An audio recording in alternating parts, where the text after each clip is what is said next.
Lil just took a DNA test. Turns out she's 100% adorable.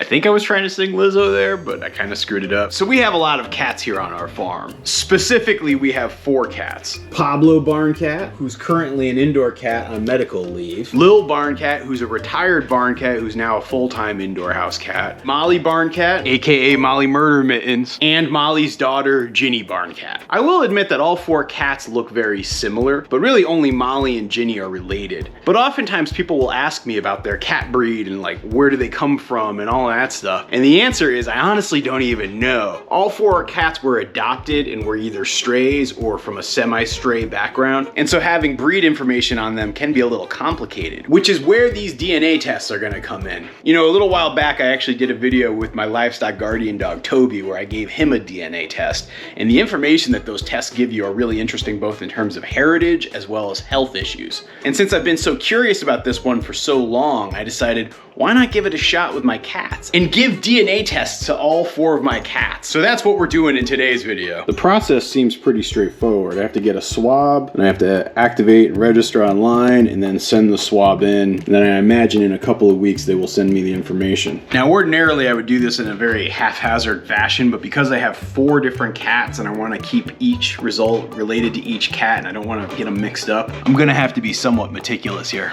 We're gonna do Lil first. I'm gonna have to do both swabs on her. She is not gonna like this one bit.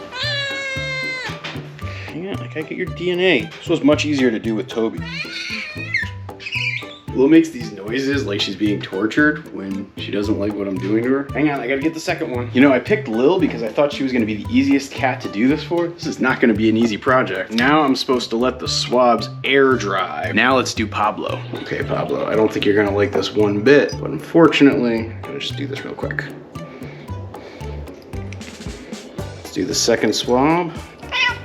Wow, the 2 of you are really mad at me. Lil looks so indignant. Pablo looks downright angry. Oh, golly. I hope this DNA test is gonna be worth it. Hey, Molly Murder Mittens. How's it going there, girl? You got a minute to give me some information? Wait, Molly, I got one more for you. Hang on. Sorry, Mols. All right, Jeannie, it's your turn. Hoping you're gonna be easier than your mom was. Good job. All right, that's one. I gotta get the second one. Hang on. Okay, there you go. So now that I have all 4 cats swabbed and boxed and labeled, it's all ready to send to the company for them to do their analysis to figure out exactly what's going on with our cat DNA. Now I'm here at the post office and I'm about to mail them. This usually should take a couple of weeks, but I'm not gonna make you guys wait that long, so let's just fast forward to the results. Oh, little barn cat. How's it going there, sweetie? How are you doing?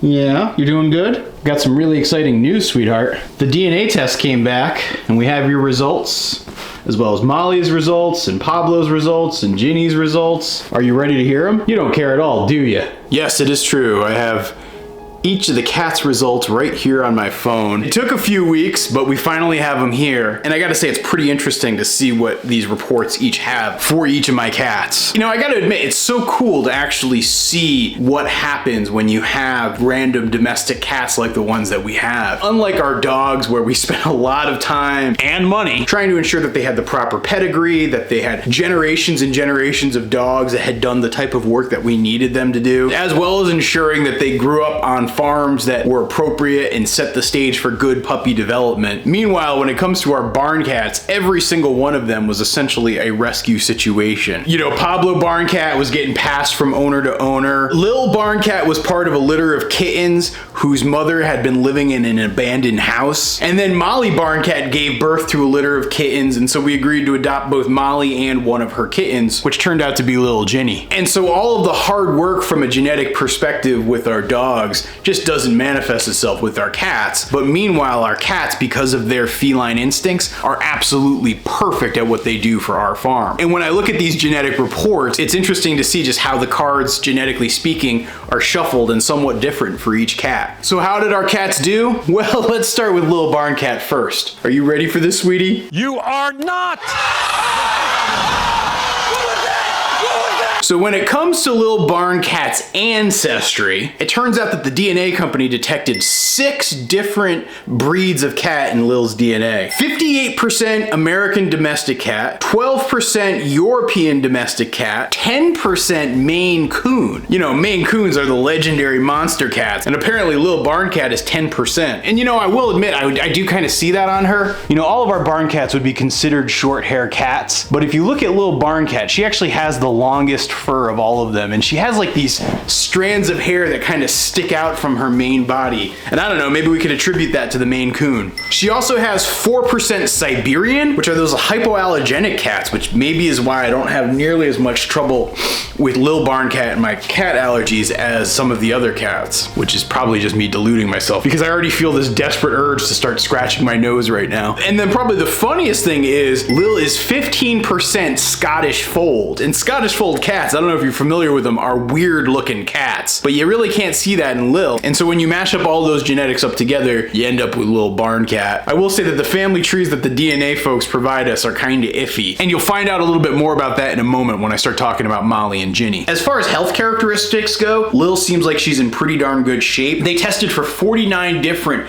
health predisposition markers, genetically speaking, and she came back good on all of them. And then in the DNA report too, they'll also tell you about some of the traits which you kind of almost confirm by looking at the cat. For example, it says that coat type, she has long hair discovered in the Ragdoll and Maine Coon. And then it says long coat possible, short coat likely, which is kind of obvious as the owner of Lil. So there you have it. Lil is a mix of some interesting breeds of cat. As far as the cat with the most mix of breeds though, Pablo Barn Cat actually wins that award. You know, Pablo is actually a mixture of 8 different breeds. 46% domestic American cat, 15% European domestic cat, 13% Sphinx, 12% Maine Coon, so he's even got a little bit more Maine Coon than Lil, which would maybe suggest why Pablo is such a big boy. Then 1% European short hair, 1% Norwegian forest cat, which being a Norwegian forest cat probably suits him pretty well around here. Then he's also 11% Persian cat and 1% Scottish Fold. So that's a lot of different traits that he has when you think of the prototypical Vermont barn cat mutt variety. He's got a little bit of everything in there, and it shows for sure. And even if you look back all the way to his grandparents, right, like most of those cats were like mixture cats, and so it's just mixture upon mixture upon mixture. Pablo Barn Cat is the feline melting pot, which generally speaking I see as a very good thing because I want my cats to be diverse genetically speaking. I want them to have that hybrid vigor. I don't want them to be susceptible to genetic diseases, which if you look at Pablo's test, he also came out clear. And then if I go look at my last 2 cats, their reports are going to be kind of interesting. You know, as I mentioned before, both Molly Barn Cat and Ginny Barn Cat are related. And so one of the things I wanted to see with this genetic report is, could you clearly see that Molly Barn Cat was the mother of Ginny Barn Cat? I mean, that is something that I know for a fact, right? Because when we brought them to the farm, Ginny was still even nursing from Molly. So there is no question in my mind whatsoever that Ginny is the child of Molly. Well, if I look at Molly's DNA report, what I see is that she's a mixture of 6 different breeds. She's 56% American domestic cat, 14% Maine Coon, 12% European domestic cat, 9% Norwegian forest cat, 6% Scottish Fold, and 3% British short hair. Some interesting breeds there, right? She's got the Maine Coon in her, she's got the Norwegian forest cat in her, and at pretty decent percentages, and then she's got a little bit of that weirdo Scottish Fold gene. But again, much like Lil and much like Pablo, she is clearly a mishmash of different genes, and if you look at it, right, she doesn't even have grandparents that are really any purebreds. You got to go back to like a great grandparent where you might find a Maine Coon or a Norwegian forest cat as a purebred cat that she's related to. More kitty melting pot.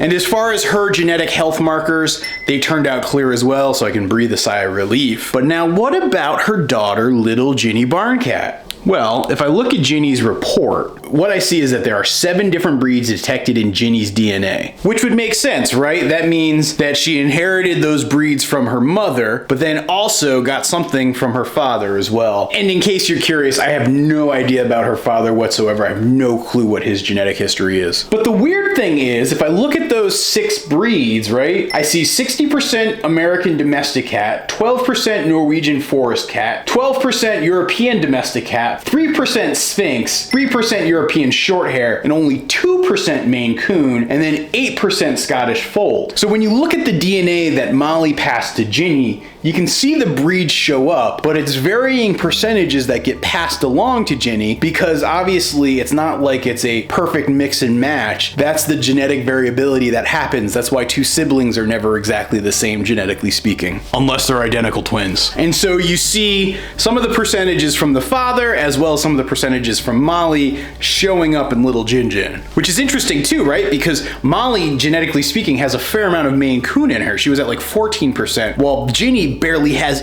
any genetic material passed along from the Maine Coon that's showing up in this test. Of course, the one thing that I will call bunk on with this report that the company sent me is when they show you these like family trees of like where your cats are descending from, it clearly screws up what Ginny's picture looks like. Like if that parent family tree had any sort of real accuracy, you would see much more of the diversity of Molly on one side and the diversity of the father on the other, which ultimately leads to what Ginny ends up being a mix of. And that's not the case at all. In fact, they're saying that one of Ginny's parents is like a complete mutt, and then the other one is just a purebred American domestic cat, which I know for a fact can't be possibly true. Now, as far as the health markers with little Jin Jin, when they screened her for all 49 of those markers, it turns out none of them are in the bad. She's completely clear as well, and seems like she's got good genetic health, and so I'm really happy and I feel really lucky. You know, we're coming up pretty soon on Ginny's 1-year birthday. It's amazing to think of just how much she's grown in that year. Like when I think of when she showed up on this farm at about 8 weeks old and she was just so little tiny, and now she's the big giant personality that she is around the farm. I don't know, it just makes me happy to see these animals grow up happy and healthy like that. Now, I enjoyed doing this genetic test and it was interesting, but it was also pretty darn expensive. And if I wasn't able to write it off as a deduction, who writes it off? I don't know, the write-off people. I'm not so sure I would want to sink that much money into something like this. But that said, it was interesting. I hope you guys have found this video interesting too.